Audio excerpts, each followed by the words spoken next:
So I find myself in a very, very unusual position today. A very unusual position today.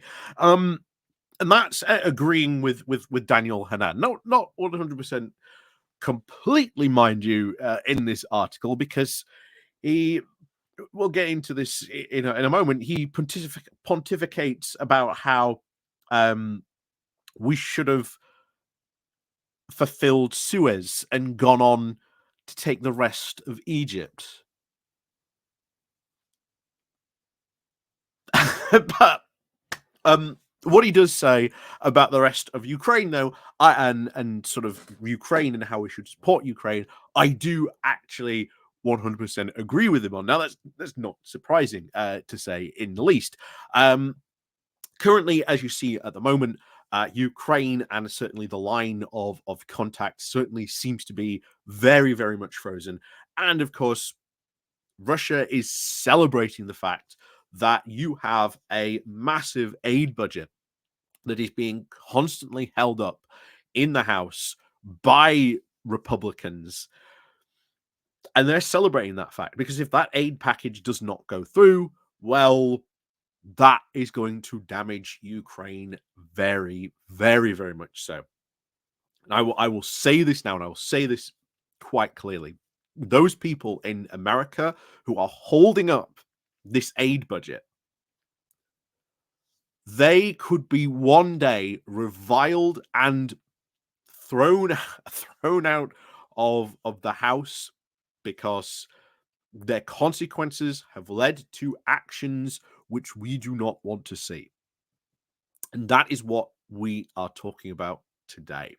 The fact that if we do not support Ukraine, that if we do not really start backing them more, we're going to find ourselves in a situation that we do not want to find ourselves in. And that is one thing we have to avoid. And that is why I've said before, Ukraine must win. And we must start supporting them at all costs. So before we do get more into this video, like I say, please do hit the like, share, and of course, subscribe button. And of course, down below, there's a link to my Patreon page, the one-off link called Buy Me Coffee Week. Well, Buy Me Coffee. There's the YouTube thank you button. There's the Pony Club. There's the like. There's the share button. Leave a comment down below as well. And of course, as always, thank you very much to all those people who do help and support the channel. So, first things first, let's make fun of Daniel Hannan. Because, if I'm going to agree with him, I've at least got to make fun of him before we begin. Daniel Hannan in this article bizarrely goes on to say how taking the Suez, or at least the Suez crisis, that we should have fulfilled it. That French and German forces should have gone on and taken the rest of Egypt. Now, for those of you who don't remember the Suez crisis, at the time, the government of Egypt was going to nationalize the Suez Canal.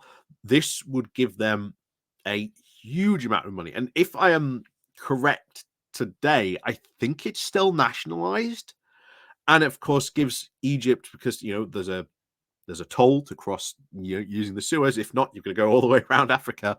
So of course, it makes more sense to sort of go through the Suez, and it of course pays for the upkeep, etc. Makes sense to have a bit of a toll. So he's advocating that we should have never have done that, because we should have never have stopped, because if we hadn't stopped, then France and the UK would still be seen as strong powers. Of course, Hannan does not go on to say why we stopped. That was, of course, at the time, there was a big push for decolonization happening at the time when Suez happened. It was very much an unneeded, unnecessary act to take place. Egypt had already gained its independence. It could do what it liked. Like I say, the Suez is sort of in its purview.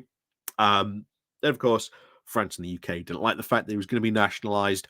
And we decided that we were going to go take the Suez.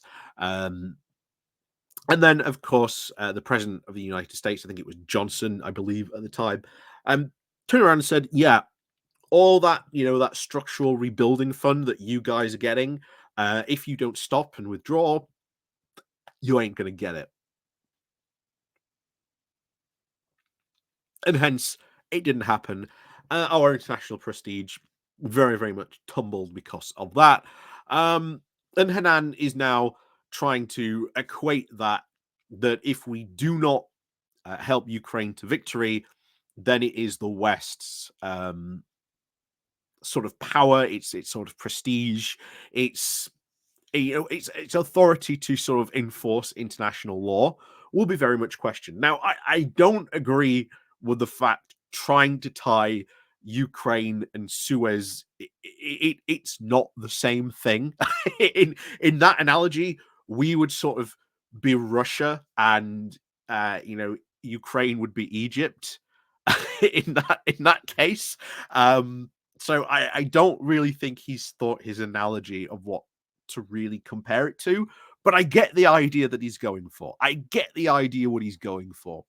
That look, if we don't support Ukraine, if we get a Trump victory and Trump goes, well, I want to quote solve, I can solve this in a day with his peace plan.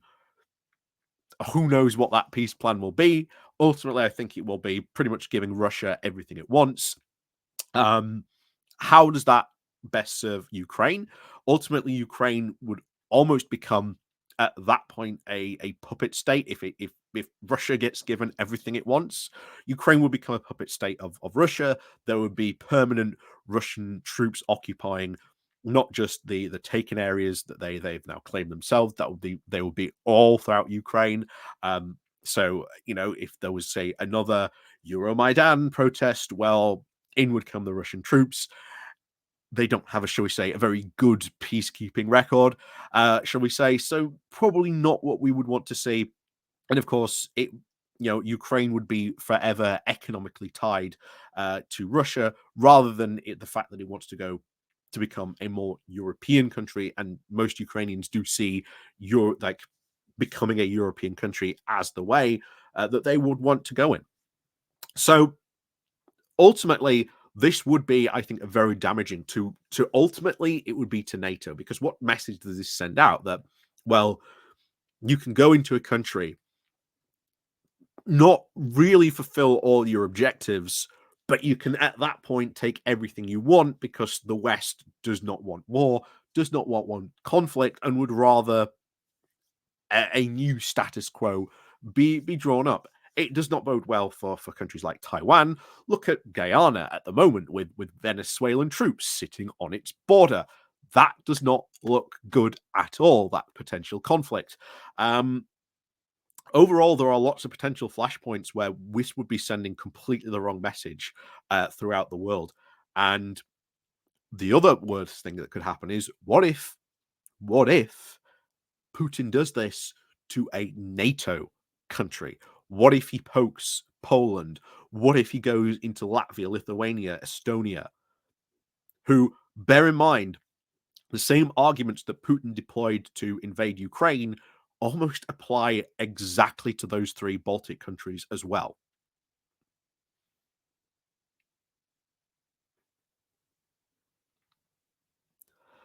So I do agree with Hanan that we have to really support Ukraine through to victory. And I've said this before, that people like David Lammy, they really need a plan. What if Trump wins and he abandons Ukraine? At that point, what does Europe need to do? Well, what Europe needs to do is it needs to step up. It needs to step up, and it needs to start making sure that A, we apply more sanctions, I think, than ever before. Really start targeting the Russian economy, trying to find ways to really hit it even more, even though it might be hurtful for us. Well, tell you what, there's plenty of other countries where we might be able to do business with and get essentially what we lost out on. One of the good things, ironically, has been the giving up of Russian gas, because it has actually helped to to green and decarbonize Europe even more. So I suppose thank you for Putin for doing that. Unfortunately, not for the UK, but for many other countries, it has sped up that process. But certainly shifting into sort of full wartime production for Ukraine so that they know what supplies they're going to get. They know that they are going to have that constant supply of supplies of artillery shells, tanks, armored vehicles, body armor, um, non-lethal equipment, medical supplies, etc., going into their country so that they can continue to fight as long as they deem necessary for it to fight. Because ultimately, it should be Ukraine who decides when or not it wants to stop fighting. But as long as the Ukrainians want to keep on fighting, we should be there to back them up, giving them everything they can. And I'll tell you what, we have shown time and time again that when we give the Ukrainians stuff that they need, they can get the job done.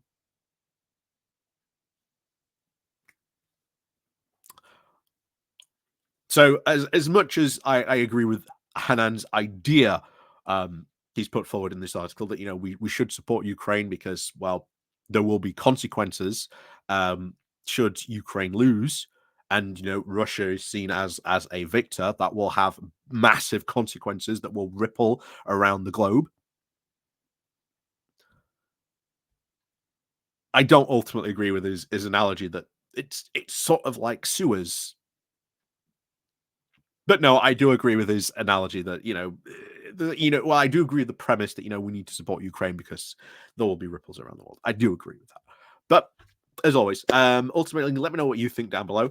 And of course, as always, we'll see you all next time.